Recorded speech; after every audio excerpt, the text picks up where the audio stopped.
Bismillahirrahmanirrahim. I am your teacher Habib Ahmed Shah. Welcome back to our YouTube channel once again. So let's get started our today's topic.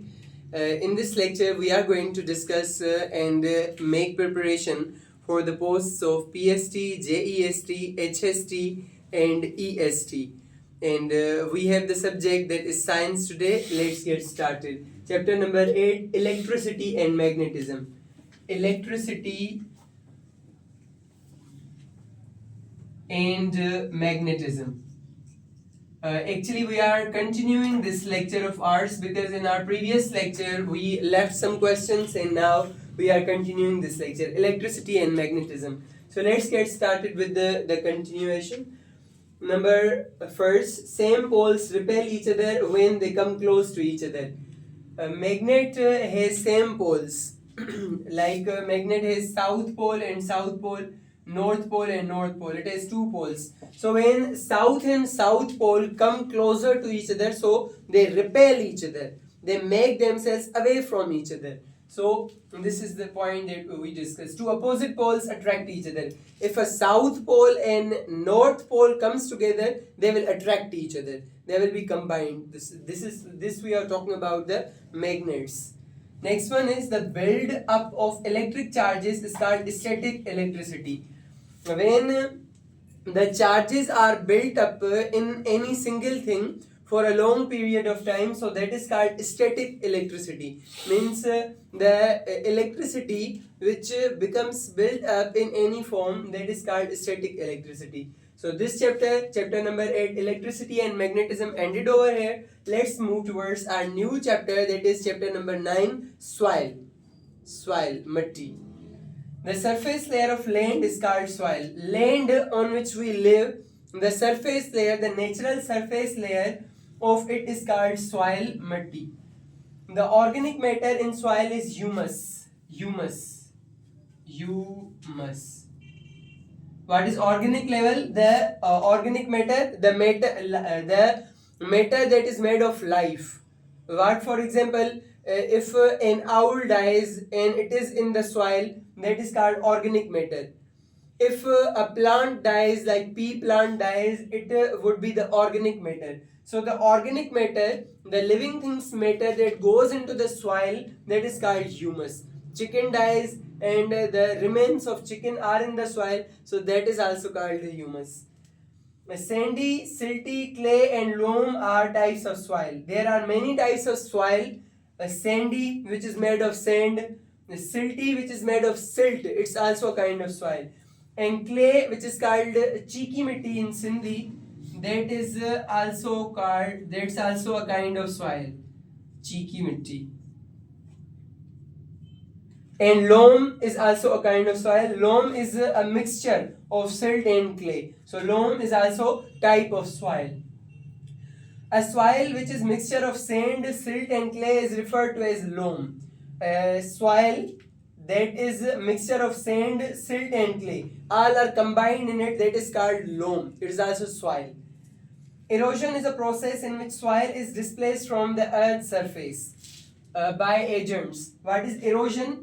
Erosion means that the land is covered with the soil, but then anything comes, like wind comes, rain comes, so that erodes the soil. So from the earth's surface by agents we discussed earlier. So that process is known as erosion. Next one is a process in which a dead organism is broken down into simple nutrients is called decomposition. What is decomposition? For an example, a lion has died in the jungle. So the body of the lion is decomposing, is going into the earth, into the soil.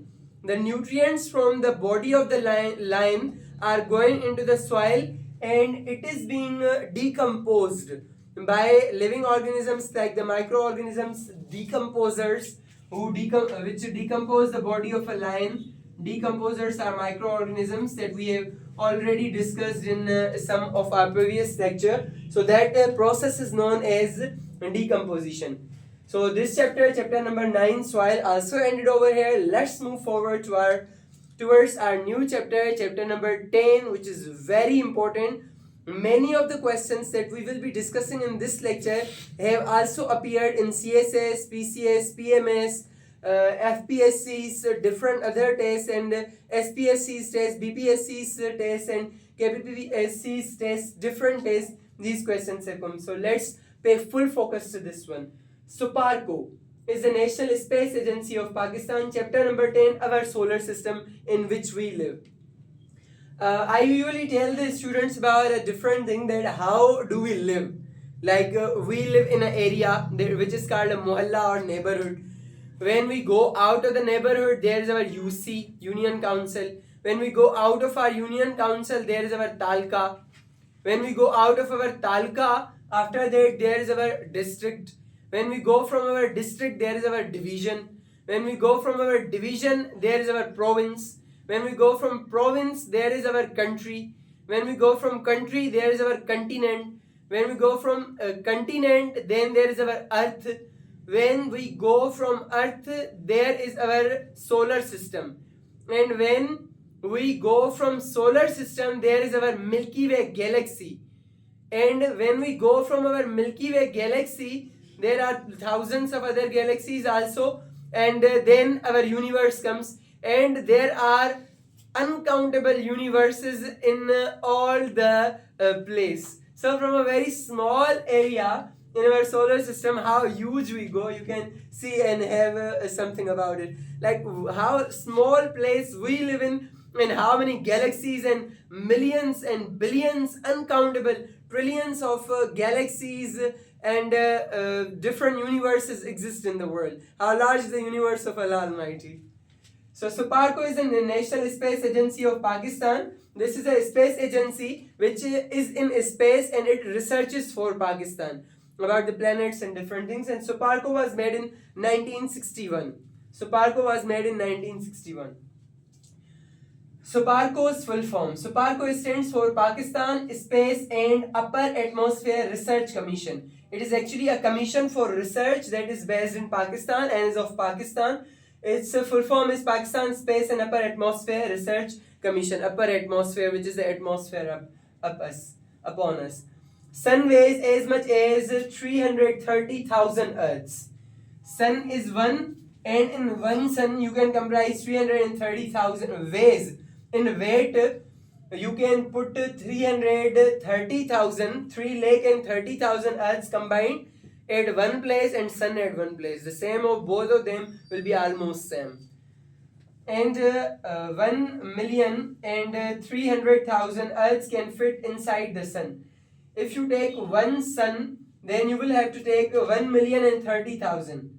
1,030,000 Earths that can come inside the sun. So 1,030,000 Earths can come in one sun.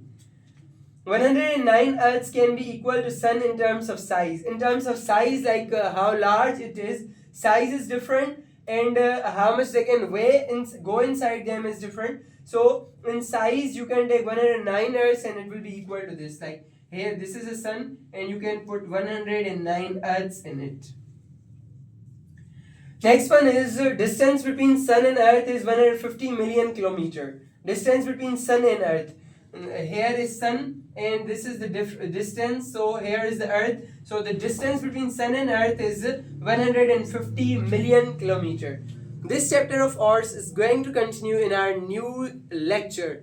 So I hope you understood this. If you have still questions, my number is available in some other lectures also.